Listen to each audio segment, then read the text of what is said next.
Just Another Stitch. For those that don't know me, my name is Connie, and if you're new to my channel, I'd like to welcome you.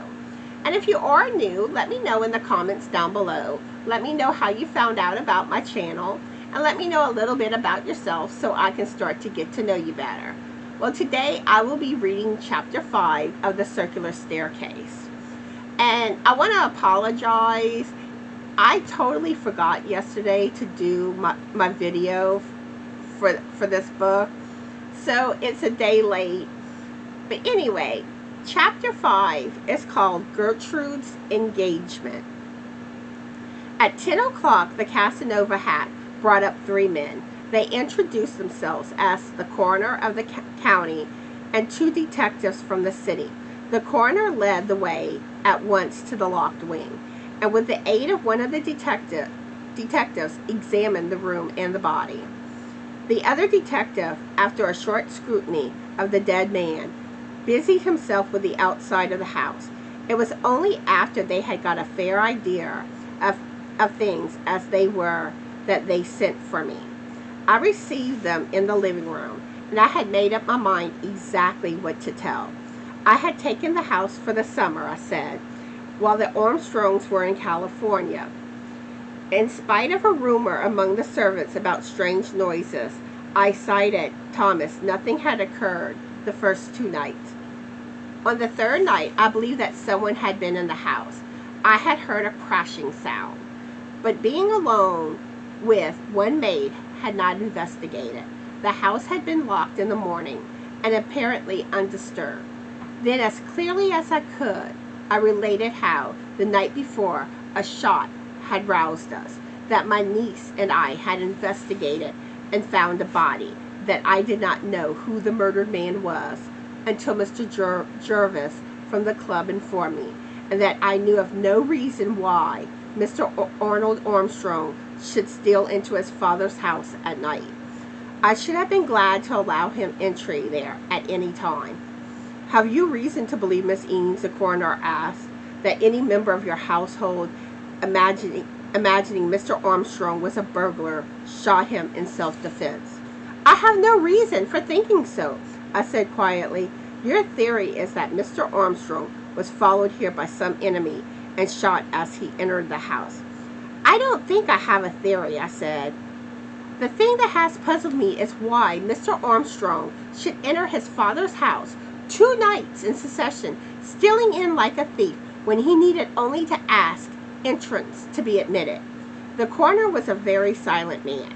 He took some notes after this, but he seemed anxious to make the next train back to town. He set the inquest for the following Saturday, gave Mr. Jamieson, the younger of the 2 detectives, and the more intelligent-looking, a few instructions, and after gravely shaking hands with me and regretting the unfortunate affair, took his departure, accompanied by the other detective. I was beginning to breathe freely when Mr. Jamieson, who had been standing by the window, came over to me. The family, it consists of yourself alone, Miss Eames? My niece is here, I said. There is no one but yourself and your niece. My nephew. I had to moisten my lips. Oh, a nephew. I should like to see him if he is here. He is not here just now, I said as quietly as I could. I expect him at any time.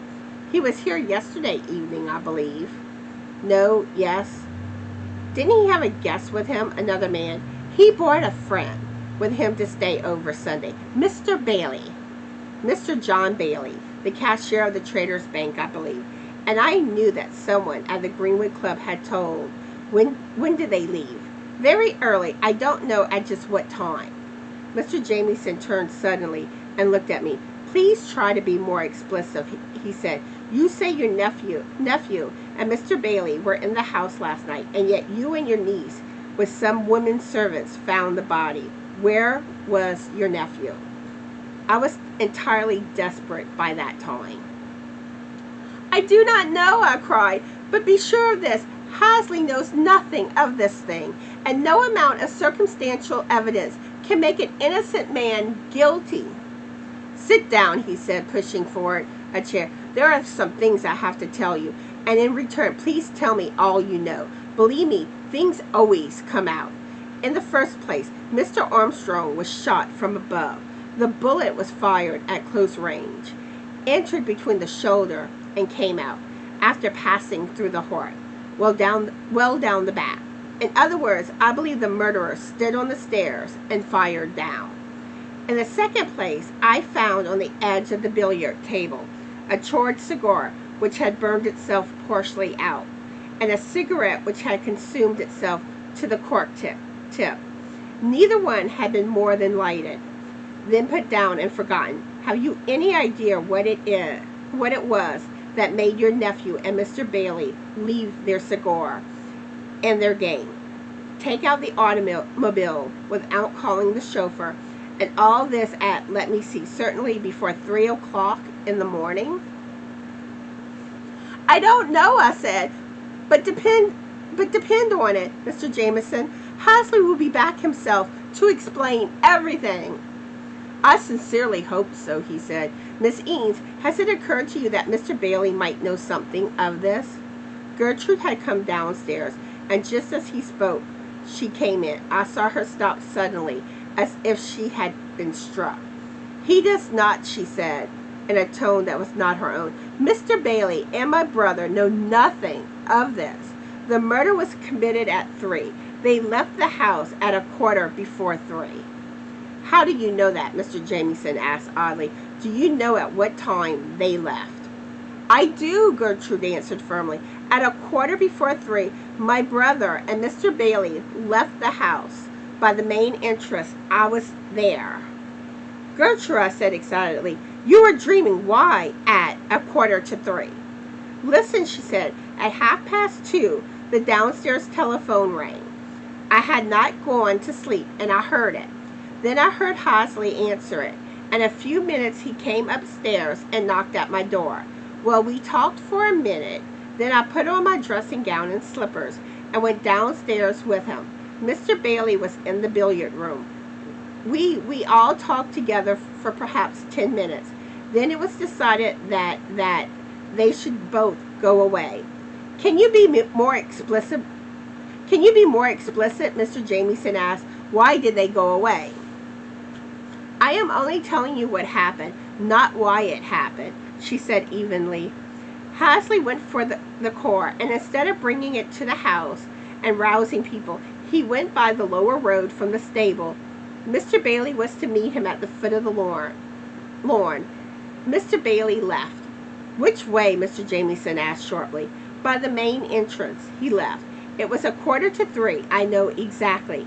The clock in the hall is stopped, Miss Eanes, said Jameson. Nothing seemed to escape him. He looked at his watch. She replied, and I could see Mr. Jameson snap, as if he had made a discovery. As for myself, during the whole recital, I had been plunged into the deepest amazement. Will you pardon me for a personal question? The detective was a youngish man, and I thought he was somewhat embarrassed. What are your relations with Mr. Bailey? Gertrude hesitated. Then she came over and put her hand lovingly in mine. I am engaged to marry him, she said simply. I had grown so accustomed to surprises that I could only gasp again, and as for Gertrude, the hand that lay in mine was burning with fever. And after that, Mr. Jameson went on, you went directly to bed? Gertrude hesitated. No, she said finally, I am not nervous, and after I had extinguished the light, I remembered something I had left in the billiard room, and I felt my way back there through the darkness. Will you tell me what it was you had forgotten? I cannot tell you, she said slowly. I did not leave the billiard room at once. Why? The detective's tone was imperative. This is very important, Miss Eanes. I was crying, Gertrude said in a low tone. When the French clock in the drawing room struck 3, I got up, and then I heard a step on the east porch just outside the courtroom. Someone with a key was working with the latch, and I thought, of course, of Hasley. When he took the house, he called that his interest, and he had carried a key for it ever since. The door opened, and I was about to ask what he had forgotten when there was a flash and a report. Some heavy body dropped, and half crazed with terror and shock, I ran through the drawing room and got upstairs. I scarcely remember how. She dropped into a chair, and I thought Mr. Jamieson must have finished, but he was not through. "You certainly clear your brother and Mr. Bailey admirably," he said. "The testimony is invaluable, especially in view of the fact that your brother and Mr. Armstrong had, I believe, quarreled rather seriously some time ago." "Nonsense," I broke in. "Things are bad enough, Mr. Jamieson, without inventing bad feelings where it doesn't exist. Gertrude and I don't think Hasley knew the murdered man, did he?" But Mr. Jamieson was sure of his ground. "The quarrel, I believe," he persisted, "was about Mr. Armstrong's conduct to you, Miss Gertrude. He had been paying you unwelcome attentions, and I had never seen the man." When she nodded a yes, I saw the tremendous possibilities involved. If this detective could prove that Gertrude feared and disliked the murdered man, and that Mr. Armstrong had been annoying and possibly pursuing her with hateful attentions, all that added to Gertrude's confessions of her presence in the billiard room at the time of the crime looked strange, to say the least.